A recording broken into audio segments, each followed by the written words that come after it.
Hey everyone, and welcome to This Explainer. I am absolutely thrilled to have you here today. You know, when most people hear the word accounting, they instantly picture this dry, math-heavy chore. You're probably picturing endless, migraine-inducing spreadsheets and overflowing calculators, right? Well, today, we are completely flipping that script. We're going to look at accounting for what it truly is, a brilliant, dynamic data journey. It's really this incredible system designed to take chaotic, raw, real-world information and seamlessly transform it into powerful, crystal-clear business decisions.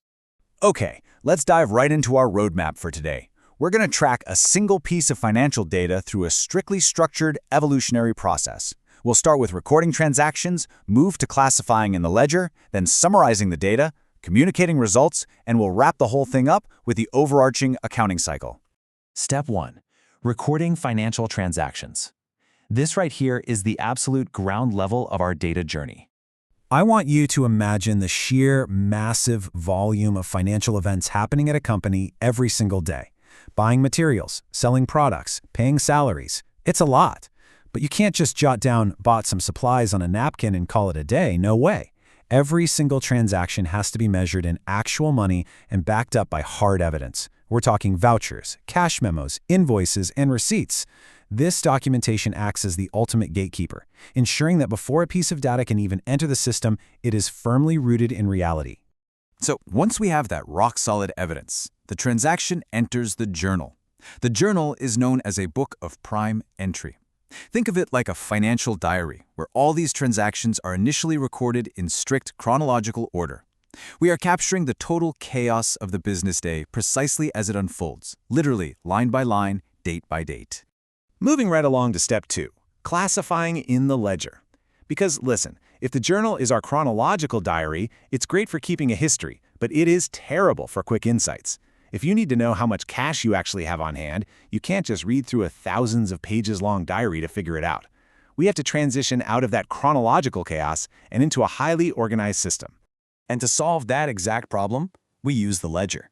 This is the principal book where transactions of a similar nature are permanently grouped together.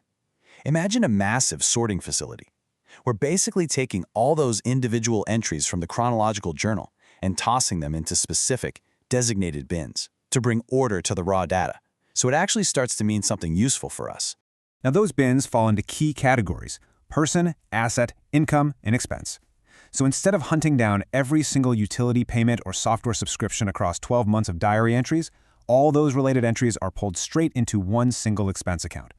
And by periodically totaling and balancing these specific accounts, we finally get to see the actual shape of the business. Which naturally brings us to step 3, summarizing the financial data.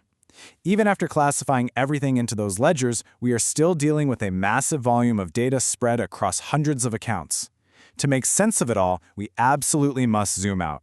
We need to condense this mountain of categorized data into a clear, concise, and really meaningful year-end summary. This summarization happens through a very strict 3-step sequential pipeline. First, the trial balance, which feeds directly into the trading and profit and loss account, which then feeds right into the balance sheet. One document provides the exact foundation for the next. You literally cannot skip a step here. Let's break those down a bit. Before we even think about calculating our profits or celebrating our big successes, the trial balance steps in as our ultimate mathematical safeguard. It rigorously tests the arithmetical accuracy of our ledger accounts, verifying that the core principle of double entry, meaning every single debit has an equal and corresponding credit, was strictly followed. It's essentially the system double-checking its own math before it allows us to move forward. Once that math is verified, we generate our final accounts, and these brilliantly illustrate the two ultimate truths of any business year. On one hand, you have the income statement, which ascertains the flow. Did the business earn a profit or did it suffer a loss? On the other hand, the balance sheet gives us a snapshot of the exact financial position frozen at a single moment in time. What does the business own? Its assets versus what does it owe? Its liabilities. It boils down to profitability versus stability. Now that we actually have our summarized truth, we arrive at step 4, interpreting and communicating results. We are officially leaving the back-office processing and stepping right into the boardroom phase of our data journey. This is where the condensed data from step 3 is actively used to dictate the very future of the company. So why does all this matter? Well, because this data is analyzed to answer literal life or death questions about the business's viability. We are assessing overall performance, we're projecting future profit earning capacity, and we're evaluating the ability to pay both short and long-term debts. These numbers aren't just sitting in a dusty filing cabinet somewhere. They are being interpreted to figure out if the business is going to survive, or better yet, thrive. And who exactly is asking these high-stakes questions? Oh, just a whole list of heavy hitters. You've got internal management plotting their next strategic move, investors deciding whether to risk their hard-earned capital, and bankers determining if you're worthy of a loan. Toss in creditors, figuring out if you're safe to do business with, and tax authorities, making sure you're paying your fair share. And you quickly realize that every single one of these parties depends completely on the accurate communication of the data journey we just walked through.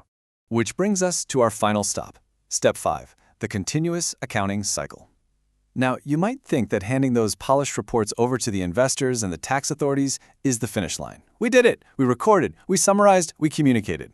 But actually, interpreting the results is merely setting the stage for the next round. See, the closing balances from your balance sheet, that final snapshot of what we own and owe at year-end, are seamlessly transferred right over to the new books of account for the subsequent year. The data just loops back on itself. Your ending cash balance on December 31st literally becomes your starting cash balance on January 1st, resetting the board completely so the process of recording new transactions can begin all over again. And that gives us the definition of the accounting cycle itself. It is the continuous, repeating sequence of recording, classifying, summarizing, and communicating financial data. It's just an endless loop. As long as the business is breathing, buying, selling, and transacting, this specific cycle never, ever stops. It really is the beating heart of the enterprise. Which leaves us with a kind of fascinating concept to ponder. If the accounting cycle continuously repeats, seamlessly flowing from one year into the exact beginning of the next, is a business's true financial story ever actually finished? I challenge you to view accounting not as some static, dusty record of the past, but as a living, breathing, never-ending story. Thank you so much for joining me on this explainer, and I will see you next time.